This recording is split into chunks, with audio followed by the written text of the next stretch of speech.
رحمتوں کی رات، برکتوں کی رات، توبہ کی رات، مانگنے کی رات، مغفرتوں کی رات، وہ مبارک رات جس کا تذکرہ احادیث میں موجود ہے، جس کا تذکرہ بہت ساری روایتوں میں ملتا ہے۔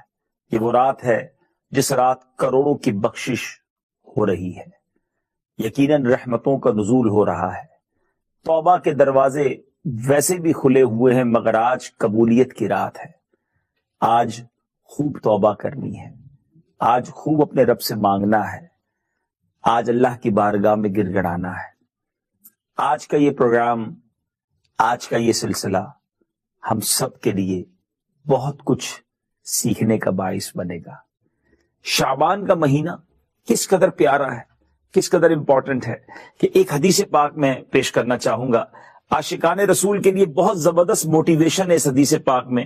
پیارے آقا علیہ الصلوۃ والسلام فرماتے ہیں، الشعبان شہری و رمضان شہر اللہ۔ شعبان میرا مہینہ ہے اور رمضان اللہ کا مہینہ ہے۔ سبحان اللہ، غلام کے لیے اس سے بڑی کیا سعادت ہے کہ نبی پاک فرمائے کہ یہ مہینہ میرا مہینہ ہے، تو ہمیں تو اس مہینے کی بہت قدر کرنی چاہیے۔ سبحان اللہ، شیخ عبد القادر جیلانی غوث اعظم رضی اللہ تعالیٰ عنہ کمال کی بات اپنی کتاب میں فرماتے ہیں کہ شعبان کے 5 حروف ہیں، شین، عین، با، الف اور نون۔ کیا خوبصورت ایبریویشن، ان الفاظ کی کیا خوبصورت وضاحت پیران پیر سیدی غوث اعظم رضی اللہ تعالیٰ عنہ فرماتے ہیں۔ آپ فرماتے ہیں اپنی مشہور کتاب غنیت الطالبین میں کہ شین سے مراد شرف ہے یعنی بزرگی، عین سے مراد علو یعنی بلندی، با سے مراد بر یعنی بھلائی ہے، الف سے مراد الفت اور نون سے مراد دور۔ سبحان اللہ، یہ تمام چیزیں اللہ تعالیٰ اپنے بندوں کو اس مہینے میں عطا فرما دیتا ہے۔ غوث اعظم فرماتے ہیں بندوں کو یہ تمام چیزیں اس مہینے میں رب عطا فرماتا ہے۔ یہ وہ مہینہ ہے جس میں نیکیوں کے دروازے کھول دیے جاتے ہیں، برکتوں کا نزول ہوتا ہے، خطائیں مٹا دی جاتی ہیں، گناہوں کا کفارہ ادا کیا جاتا ہے، اور خیر البریہ سید الورا جناب محمد مصطفیٰ صلی اللہ تعالیٰ علیہ وسلم پر درود پاک کی کثرت کی جاتی ہے۔ غوث اعظم فرماتے ہیں یہ نبی مختار صلی اللہ تعالی علیہ وآلہ وسلم پر درود بھیجنے کا مہینہ ہے، پھر کیوں نہ اس مہینے کی قدر کی جائے۔ اور بالخصوص جو آج کی شب ہم یہ پروگرام دیکھ رہے ہیں، یہ تو شب براءت ہے۔ براءت کے تو معنی بھی آزادی ہے نا۔ آپ نے سنا ہوگا ایک جملہ بڑا مشہور ہوتا ہے کہ فلاں کو مقدمے سے بری کر دیا گیا، فلاں کو جیل سے بری کر دیا گیا۔ بری کرنا یعنی آزاد کرنا۔ شب براءت کے معنی ہی یہ بنتے ہیں کہ یہ آزادی کی رات ہے، یہ مغفرت کی رات ہے، یہ جہنم سے آزادی کے پروانے تقسیم ہونے کی رات ہے۔ تو پھر کیوں نہ اس رات ہم خوب اللہ کی عبادت کریں۔ شعبان کا مہینہ دیکھیں نا، آلموسٹ آدھا گزر گیا ہے، مگر کیا میری اور آپ کی زندگی میں، ہماری روٹین لائف میں کوئی تبدیلی آئی؟ صحابہ کرام کا کیا انداز ہوتا تھا؟ صحابہ کرام علیہم الرضوان کس طرح ماہ شعبان کو گزارتے تھے؟ کتابوں میں لکھا کہ ماہ شعبان کا جب چاند نظر آتا تو صحابہ کرام تلاوت قرآن کی طرف خوب متوجہ ہو جاتے، اپنے اموال کی زکوٰۃ نکالتے تاکہ غرباء اور مساکین ماہ رمضان میں اپنے روزوں کی تیاری کر سکیں۔ حکام قیدیوں کو طلب کرتے اور جن پر حد یعنی شرعی سزا وغیرہ جاری کرنی ہوتی وہ جاری کر دیتے، جنہیں معاف کرنا ہوتا معاف کر دیتے۔ کاروباری لوگ اپنے قرضے ادا کر لیتے، جن کو دینا ہوتا انہیں دے دیتے، جن سے لینا ہوتا وہ لے لیتے۔ یعنی ایوری بڈی مصروف ہو جاتے، کسی طرح رمضان سے پہلے اپنے آپ کو فری کر لیں، اپنے معاملات کو سیٹل ڈاؤن کر لیں۔ اور پھر جیسے ہی رمضان نظر آتا تو کئی صحابہ کرام غسل کر کے اعتکاف میں بیٹھ جاتے۔ They trying to prepare themselves، وہ تیاری کرتے رمضان کی، استقبال رمضان کی تیاری شعبان میں ہو رہی ہوتی۔ اور شعبان میں سبحان اللہ، میرے آقا مدینے والے مصطفیٰ صلی اللہ تعالیٰ علیہ وسلم شعبان کیسے گزارتے؟ یہ بڑی امپورٹنٹ بات ہے کہ ہم نبی پاک کے امتی ہیں نا، ہمیں بھی پتا ہونا چاہیے کہ ہمارے آقا کا شعبان کیسا ہوتا تھا۔ بی بی عائشہ صدیقہ رضی اللہ تعالیٰ عنہا فرماتی ہیں کہ میں دیکھتی کہ نبی پاک علیہ الصلوۃ والسلام رمضان کے بعد سب سے زیادہ نفلی روزے شعبان میں رکھا کرتے. تو آپ نے پیارے آقا علیہ الصلوۃ والسلام سے عرض کی کہ حضور میں دیکھتی ہوں آپ کسی اور مہینے میں اتنے نفلی روزے نہیں رکھتے، رمضان کے بعد شعبان میں سب سے زیادہ نفلی روزے آپ رکھتے ہیں. تو نبی پاک علیہ الصلوۃ والسلام نے کیا ارشاد فرمایا؟ میرے آقا علیہ الصلوۃ والسلام نے فرمایا رجب اور رمضان کے بیچ میں یہ مہینہ ہے، لوگ اس سے غافل ہیں، اس میں لوگوں کے اعمال اللہ رب العالمین کی طرف اٹھائے جاتے ہیں، اور مجھے یہ محبوب ہے کہ میرا عمل اس حال میں اٹھایا جائے کہ میں روزہ دار ہوں. اب ذرا غور کیجئے ناظرین، یہ بڑی اہم بات ہے کہ نبی پاک صلی اللہ تعالی علیہ وسلم وہ عظیم ہستی ہیں کہ جن کے صدقے ہماری مغفرت ہونی ہے، مگر ان کا یہ عالم تھا، خوف خدا کا عالم یہ تھا کہ میرے نامہ اعمال اللہ کی بارگاہ میں پیش ہوں تو میں روزے سے ہوں. کیا ہمیں یہ فکر ہے؟ جی ہاں، آج کی رات اعمال نامے بارگاہ الہی میں پیش ہونے کی رات ہے. ہم میں سے کون ایسا ہے جس کو یہ ٹینشن ہو، یہ فکر ہو، یہ دل میں فکر ہو کہ میرے نامہ اعمال میں تو کچھ بھی نہیں ہے، پچھلا سال تو گناہوں میں گزرا ہے، اللہ کی بارگاہ میں جو نامہ اعمال پیش ہونے جا رہا ہے وہ تو سیاہ ہے. کیا ہم میں سے کسی نے رو رو کر اپنے رب کو راضی کرنے کی فکر کی؟ کیا آج توبہ کر کے اللہ کی بارگاہ میں یہ التجا کرنے کی فکر کی کہ مالک جو نامہ اعمال تیرے دربار میں پیش ہو رہا ہے وہ خالی ہے، گناہ ہی گناہ ہے، نیکیاں نہیں ہیں، نیکیاں ہیں بھی تو اس میں اخلاص نہیں ہے. کاش یہ فکر نصیب ہو جائے، کاش یہ سوز و گداز نصیب ہو جائے. اور یقین کریں اللہ بہت کریم ہے.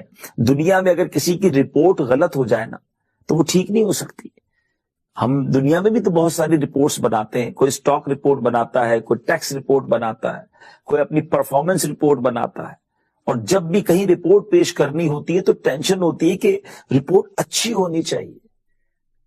اور دنیا کی رپورٹس میں تو لوگ بہت ساری گڑبڑ کر بھی لیتے ہیں، حالانکہ نہیں کرنی چاہیے. لیکن اللہ کی بارگاہ میں تو کچھ چینج نہیں کیا جا سکتا نا. وہاں تو ایسا تو نہیں نا کہ کوئی اعمال نامہ تبدیل کر دے گا کسی کو جناب سورس لگا کر. فرشتوں نے لکھا ہے، کوئی تبدیلی نہیں ہو سکتی. نماز قضا کی ہے تو قضا لکھی ہے، جھوٹ بولا ہے تو وہ لکھا ہے، بے حیائی کی ہے تو وہ لکھی ہے، اللہ کو ناراض کرنے والے کام کیے وہ بھی لکھے ہیں. لوگوں نے نہیں دیکھا. بعض لوگ گناہ کرتے وقت یہ سوچ رہے ہوتے ہیں مجھے کوئی دیکھ نہیں رہا، دروازہ بند کر دو، لائٹ بجھا دو. لیکن اللہ تو دیکھ رہا ہے، کرامن کاتبین فرشتے تو لکھ رہے ہیں. پتہ نہیں کیا کیا ہم نے کیا ہے اور وہ سب لکھا ہوا ہے نامہ اعمال میں. اور وہ ساری بے حیائیاں، وہ ساری برائیاں، وہ ساری نافرمانیاں بارگاہ الہی پہ آج رات پیش ہو رہی ہیں. پھر کیا کیفیت ہونی چاہیے؟ شرمندہ ہونا چاہیے، ندامت ہونی چاہیے. دنیا میں شرمندہ ہونے سے، اقبال جرم کرنے سے سزا سنائی جاتی ہے، مگر کریم کے دستور نرالے ہیں، اللہ کے دربار کی شان نرالی ہے. وہ کیسا کریم ہے.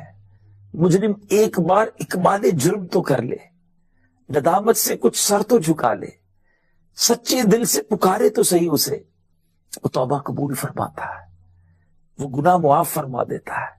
یہ ساری رپورٹ چینج ہو سکتی ہے.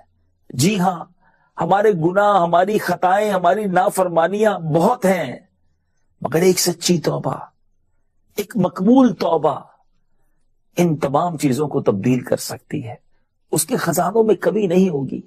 بس جو ریکوائرمنٹ ہے وہ ندامت ہے، وہ شرم ہے، آئندہ کے لیے گناہ نہ کرنے کا پکا ارادہ بھی ہے.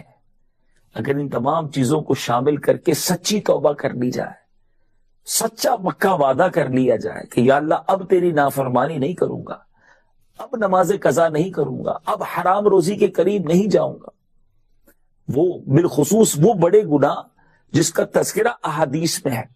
آج میں آپ کو وہ حدیث بھی سنانا چاہتا ہوں کہ جس حدیث کا مضمون یہ ہے کہ نبی پاک علیہ الصلوۃ والسلام نے فرمایا آج کی رات وہ رات ہے. شب برات کے بارے میں فرمایا کہ اللہ تبارک و تعالی قبیلہ بنی کلب کی بکریوں کے بالوں کی تعداد کے مطابق گناہ گاروں کو جہنم سے آزاد فرما دیتا ہے. یہ مثال ذرا سمجھنے والی ہے. کیا میں اور آپ اپنے سر کے بال گن سکتے ہیں؟ ہم اپنے سر کے بال نہیں گن سکتے. ایک بکری کے جسم پر کتنے بال ہوتے ہیں؟ It's impossible to count. کیسے بندہ گن سکتا ہے؟ لیکن قبیلہ بنی کلب وہ قبیلہ تھا ناظرین جو عرب میں اس زمانے میں سب سے زیادہ بکریاں پالا کرتا تھا. اٹ مینز تھاؤزنز، ہزاروں بکریاں تھیں. اور کتنے اس کے بال ہوں گے؟ کروڑ بال. اتنے لوگ آج کی رات بخشے جائیں گے. آقا فرماتے اللہ اتنے بالوں کی تعداد کے مطابق گناہگاروں کو جہنم سے آزاد فرماتا ہے. یعنی آج تو گویا چھما چھم رحمت برس رہی ہے. لیکن نبی پاک کی حدیثوں سے یہ بھی سیکھنے کو ملتا ہے کہ چند بد نصیب ایسے ہیں جو شب برات بھی نہیں بخشے جائیں گے. اور احادیث میں جو پہلا نام ملتا ہے وہ ہے شرابی. عادی شرابی شب برات نہیں بخشا جائے گا. بدکاری کرنے والا، زنا کا عادی شب برات نہیں بخشا جائے گا. ماں باپ کا نافرمان وہ بھی نہیں بخشا جائے گا. رشتہ داریاں کاٹنے والے، قطع تعلقی کرنے والے، ان کے بارے میں بھی آیا وہ بھی نہیں بخشے جائیں گے. چغل خوری کرنے والے وہ بھی نہیں بخشے جائیں گے. تکبر والا لباس پہننے والوں کے بارے میں آیا. اسی طرح تصویریں بنانے والوں کے بارے میں آیا. آپ ذرا غور کیجیے. یقیناً یہ جو ڈیجیٹل پکچر آپ ہماری دیکھ رہے ہیں اس کو علماء نے جائز قرار دیا، مگر جو ہاتھوں سے تصویر بناتے ہیں، مجسمے بناتے ہیں، ان کے بارے میں ناجائز و حرام کا فتویٰ ہے. یہ 5 6 7 بالخصوص جو گناہ احادیث میں گنوائے گئے، اگر میرا کوئی بھائی ایسا مجھے سن رہا ہے جو خدا نہ خواستہ ان گناہوں میں مبتلا ہے، آج توبہ کی رات ہے، آج مانگنے کی رات ہے، آج گڑگڑانے کی رات ہے. وہ کریم کے خزانے بہت بڑے ہیں.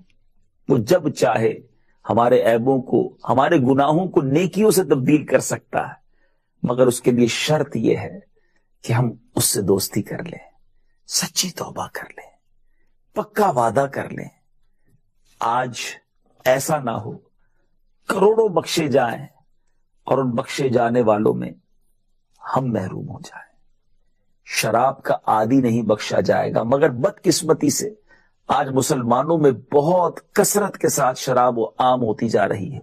شادیوں میں، پارٹیوں میں، میٹنگز میں، دوستوں میں کولڈ ڈرنک کی طرح لوگ شراب پی رہے ہیں. نہیں ناظرین، یہ حرام جہنم میں لے جانے والا کام ہے.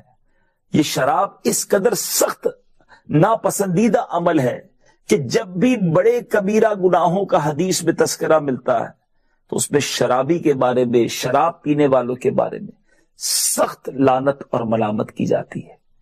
پھر ہم کیوں اس برے کام کے قریب جائیں؟